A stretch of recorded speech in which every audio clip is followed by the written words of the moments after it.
If you thought the mysteries and reveals in this season so far were crazy, my lord, this episode basically tells you we haven't even gotten started yet, baby. Hello everybody, I am Phenom Sage, and welcome back to another Made in Abyss Season 2, the Golden City of the Scorching Sun episode review. Today we will be talking about Episode 5, Concealment. And yeah, dude, just like last week, there is a ton to talk about in this week's episode, mainly just a lot of mystery building, foreshadowing, lore reveals, little details that you can pick into and try to imply the future of this arc, all things that I am a big fan of, so naturally I was a big fan of this week's episode. And again, like last week, all of these things that are happening are all segmented over 3 different POVs, which essentially means that we are getting triple the reveals, triple the world building, triple the characterization, all tailored around the specific POVs that we are following right now. And that's something that I have been really enjoying in these past few episodes, how deliberately set up it is around our 3 characters dealing with 3 different plot lines. Although, by the end of this episode, we do start having those plot lines converge, and that in itself is also really awesome and satisfying in its own way. Now, I could start with pretty much any part of this episode, and it would be equally interesting to talk about, but the part that stood out to me the most, and the part that I have the most to say about, is the first meeting between Rico and Vueko. This has been a long time coming. This season has not been subtle or restrained at all in how it's been conveying the parallels between these two's journey.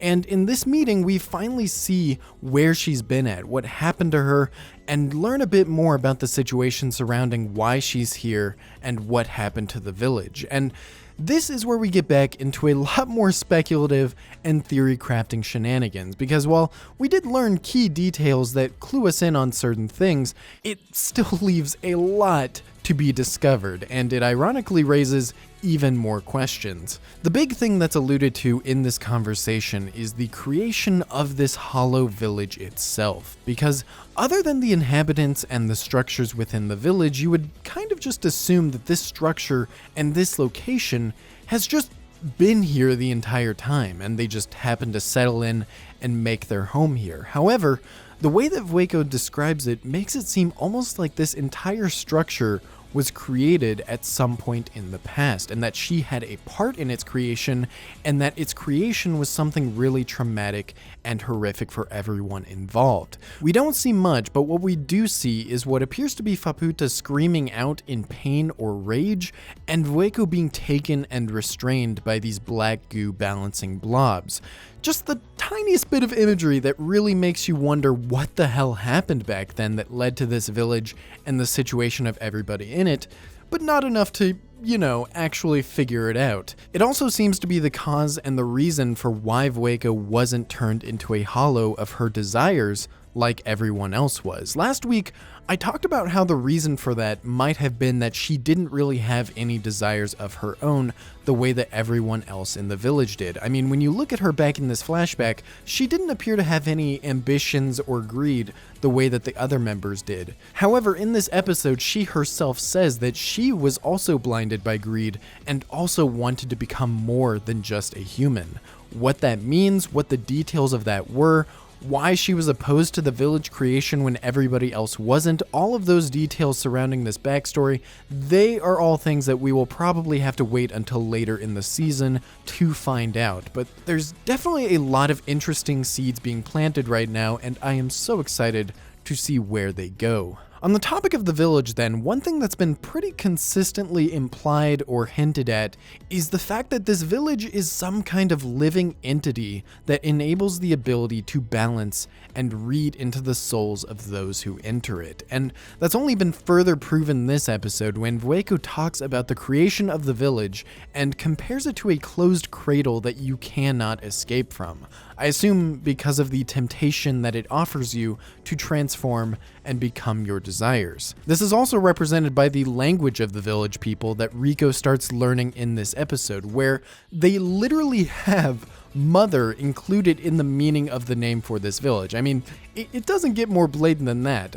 I just want to know, If this place was created by Vueko and this group who ended up setting foot here, what was here before this village was created that led to all of this happening? It all kind of boils down to that for me. Most of the mysteries in this arc so far really do just have me saying, man, I can't wait to see the rest of that flashback to see what's going on. That's probably going to be one of the best episodes of the season, maybe even the best, and I'm sure there will be plenty of great and awesome reveals when we finally get to it. The last thing I really want to zone in on here doesn't really have anything to do with the reveals or mysteries that happened, but more so just the dynamic and interactions between Riko and Vueko themselves. And one thing that I have always loved about Riko, and just about the series as a whole, is the interesting perspective that it has on morality and the righteousness of characters. I mean, I don't think I'm breaking any new ground here by saying that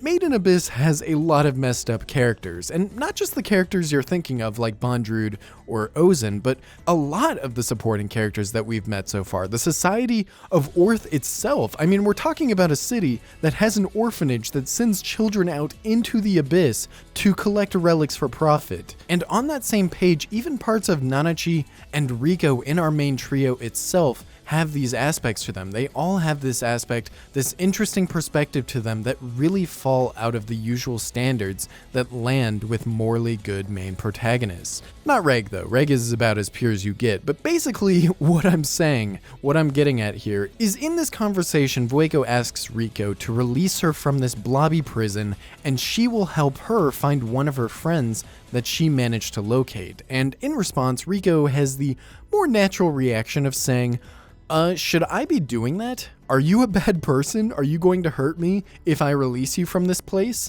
And even after listening to her spiel, there's no real indication of if Vueko is a good or bad person. And yet by the end, Riko ends up saying, actually, I don't really care if you're a bad person. I just need your help to find my friends. And one, this is characteristically very reckless and straightforward of Riko to do. This is more in her character. But second, and the part that stood out to me a lot about Riko while watching her this entire series, is the fact that she really doesn't have this strong sense of justice. There's no part of her that is a traditional main character who wants to beat bad guys and bring justice to the abyss. That is just not Riko's character at all. In fact, even as recent as the Bondrewd arc, do we see that even though Prushka was turned into a cartridge by that monster, Bondrewd did horrible things to many people, including our main group. Riko doesn't have that drive to make Bondrewd pay. She's content just leaving with our group and continuing on her adventure. Even Bondrewd himself says during this arc that he and Riko might be more similar than he initially thought. I really think this is one of the most interesting and most understated aspects about this series is how driven Riko is by her ambition and nothing else. She's willing to look past and even cooperate with bad people if it gets her what she wants. And that, in my opinion, is a really cool and interesting part about her character. However, in this episode, there was an arguably much crazier POV and reveal to learn, especially when you think about the overall impact and ramifications it has for the overarching story of the series. Reg's origins, man. Reg's goddamn origins. We are finally getting into this. We are finally starting to learn more details about what Reg actually is, where he came from, what the purpose of his being is, maybe some details about Liza and what her intentions were for him. Big stuff that I can't wait to see expanded on. And basically what we learn in this episode is that Reg and the big robot that was with Faputa last episode are both known as interference units, these mechanical, autonomous beings that were apparently sent out to every single layer in order to observe and gather knowledge and data. Why they're called interference units when they apparently aren't really intended to interfere, I have no idea, but this plot point alone already raises a lot more questions about what these things actually are. Who is creating autonomous robots in this abyss and sending them out to gather data? It also makes you wonder why these things would even be considered relics on the surface if they're clearly man-made of some kind, or maybe they're not. Maybe they're not man-made. Maybe there's some robot creation function of the abyss later on as well. But one thing we can safely assume is that whoever or whatever created these things is on the 7th layer, because that is where Liza reported finding either Reg or one of these interference units that looks like Reg, and I suspect that she eventually helped him gain some individuality and purpose that led him to wanting to make his way to the surface, which would be pretty hilarious and ironic if you think about it, because now losing his memory is what made him want to go back all the way down. The last section of this episode to talk about, 2 cliffhangers in a row, baby, is the MIDI questions that were raised last week.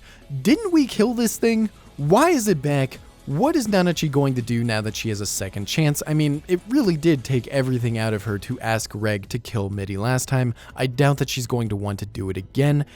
And she doesn't. She basically has PTSD seeing this MIDI getting continually eaten by Belaf, that she sells herself in order to stop that from happening. And I really do like seeing Nanachi in this position, this character who is ordinarily really pragmatic and rational about the logical steps forward and how to solve problems, being put against this situation that even she can't control her emotions with, and she ends up doing something really reckless and dumb. I don't think I need to do a full recap of what the situation with this MIDI is. If you watch the episode, you watch the episode, but basically this MIDI isn't MIDI, but also it kind of is, and somehow that absolute bastard Bondrewd is still causing problems even outside of his own arc. He's the one that came down here and caused all of this to happen. For some reason, he was bringing MIDI down here for no other reason than to just show off and gaslight Belaf into creating his own. But all of this makes me question something that I don't think anybody will actually care about. It's a small detail that ultimately doesn't affect much in the story, but I'm really wondering, how is Bondrewd coming down here so nonchalantly? Wasn't the entire point of him wanting to become a Hollow in order to freely explore the Abyss without any restrictions? We also learned in the Bondrewd arc that the Zoaholic relic that he uses to jump consciousness between bodies has trouble working over layers, which was from his mouth the explanation for why he was doing all of those experiments to become a Hollow in the first place. So why is he just casually rolling up into the Hollow Village multiple times just to chill out and see what's going on in this location? Maybe this is how his personality was warped so deeply. Maybe it's not that it's impossible to jump consciousness, but that it'll just really mess you up in the end. I don't know, dude. This just seems like one of those small details that you need to end up overlooking, but there's definitely some technical aspects there that don't quite make 100% sense to me based on the explanations we've gotten. However, it does explain where Bondrewd probably ended up getting a lot of the relics that he uses as weapons back in that Edo-Front arc. By the end of the episode, Belaf offers a trade to Riko. We can get Nanachi and MIDI back, but she will end up having to trade either both of her eyes, both of her legs, or half of her innards. And yeah, that's kind of a risky goddamn trade there, Riko. Knowing her, she would probably prioritize whatever doesn't impede her progress in reaching the bottom of the Abyss the most, but in reality, every single thing here would impede her a lot. So it's either pick your poison, or we have to find another way to get these two back from Belaf. How will they do it?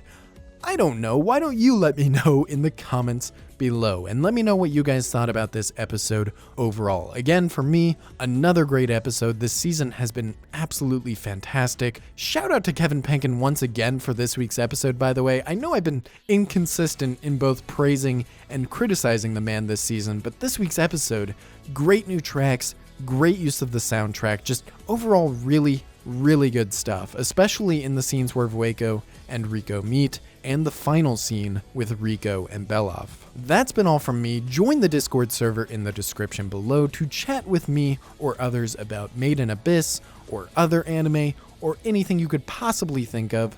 I hope you're having a great day, and I will see you in the next video.